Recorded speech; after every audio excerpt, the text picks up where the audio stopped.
Hi. Thought it might be fun to have a visual at this point. I have just introduced Deborah Dunan-Winter's observed assumptions and the idea of cultural assumptions in general. And now I would like to show you an illustrated history of Western thought that's kind of led to this. The big question, of course, is how did we get these assumptions to begin with, right? What are the mental models that lead us to this state, and where did they come from? Some of them seem, maybe to your ecopsychological minds, just a little bit daft. And yet they're so widely spread. We have to understand the underpinnings. Once we understand the underpinnings, that's the beginning of liberation. Where did this knowledge come from? Where did these attitudes come from?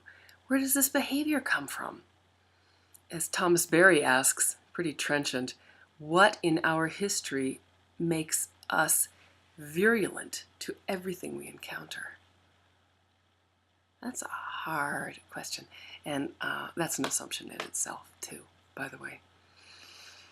I'm going to introduce you to a timeline that I've made up of different things that have happened throughout history that led to people either wanting to control nature, for example, see it as inert and just physical elements, the idea that we need to seek private economic gain, that we must progress, also that we're in competition. There's a bunch of other assumptions that Dunan-Winter doesn't go into that you might in fact come up with that you'll see identified in here. And the way I think about this is, you know, in the Bible they have this idea of the fall, right? The fall from grace. And when I think about the fall, to me, the real fall in humanity has been a fall not down from the transcendent divine, but a fall up, a fall away from earth and immanence and the body and animal life as also being inherently partaking of divinity, partaking of what's most important, or being at the root of what's most important, the fall. So this here that I'm going to present you is the history of the fall up. And it begins not with Descartes, as you might be thinking, those of you who know something about this, but it begins with something that is pretty darn cool, actually, the domestication of fire. 1.4 million years ago, human beings learned to control fire. This was huge. Can you imagine? It's the Ice Age. It's cold and dark, and you are in caves all the time. My dear friend Dan Moonhawk Alfred actually thinks that we started having abstract thought because of this, that fire was the first teacher of us. You know how when you stare into a fire and you start to see pictures in it and you get mesmerized? Everybody does this. You have a fire and you're all staring at the fire, right? He thinks that the fact that we spent so much time doing just that, huddling in caves trying to stay warm, right, and looking into fires, that the fire taught us, trained us to start seeing pictures in it, and that was abstract thought. The first time that we weren't just very concrete, oh, there is that buffalo. No, instead, there's a picture in the fire, and it's a buffalo. And then, of course, you wanted to say to your friend, do you see that buffalo in the fire? And that began language and storytelling, and that changed us fundamentally as beings.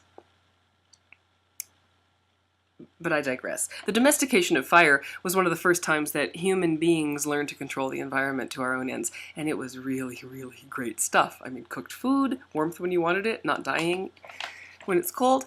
I just bring this up to say that this is not a new trend. And it all starts with things that we think are pretty darn cool and useful to us.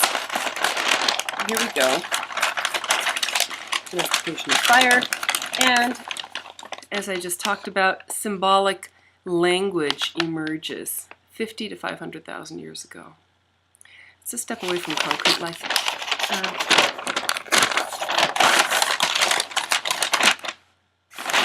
After that, we get herding, animal husbandry. a new way of being, and basically what happens then is that men figure out their connection to birth. Before that, there were a lot of goddess worship going on. Goddess figurines were being carved all over 23,000 to 30,000 years ago. But at this point, men figured out they had something to do with it. And just in itself, nothing troublesome, but once they figured it out, they wanted to start controlling it. And they wanted to start controlling women.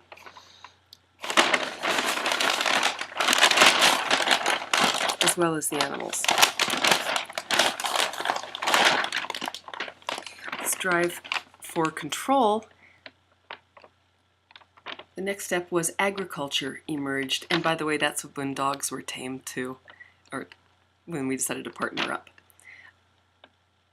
The thing about agriculture is this might be one of the biggest original fundamental wounds between humans and the more than human world. The hunter-gatherer cultures have really at the fundament a different sort of relationship with their environment than an agricultural society does. The agricultural society is much more oriented toward control.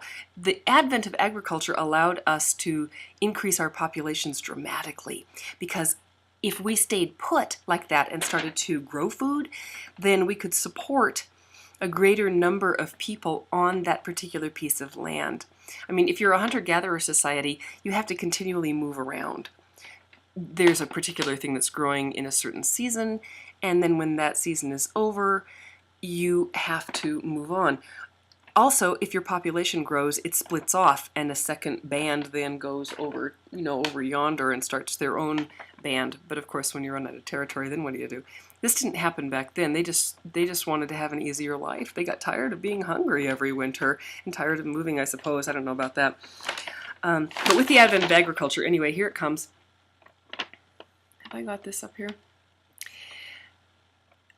We also gained inequity, which we didn't really have before. Hoarding started to happen. Imagine that you are part of a group that has figured it out. You've got agriculture and you start having a surplus. This is amazing that you can then store this surplus, so you know darn well you're going to survive the winter unless the rats get in or something happens or it rots. But if you store it well, your whole group will have an easier winter than you have ever had before. This is very enticing, right? The trouble is, you've done it, but those folks out there haven't. And if it's a particularly severe winter, here they come. Now, what would you do? You have enough for your people. Maybe you have a little bit of extra. At first, if you're of a generous nature, you might say, sure, have some, come on in and have some, and everything's great. But after a while, you might start worrying, well, if we give it to everybody, then we won't have enough to get through the winter, and what do we do all this work for if we don't have enough to get through the winter? And so then you start needing fortifications. And you have to have a big separation between us and them, which you might have had before, but maybe not quite that strong, not that strong of an animosity component in it.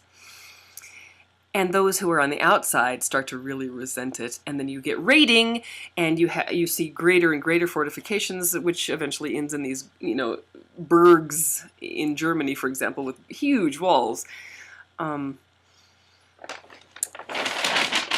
So this led to the advent of war.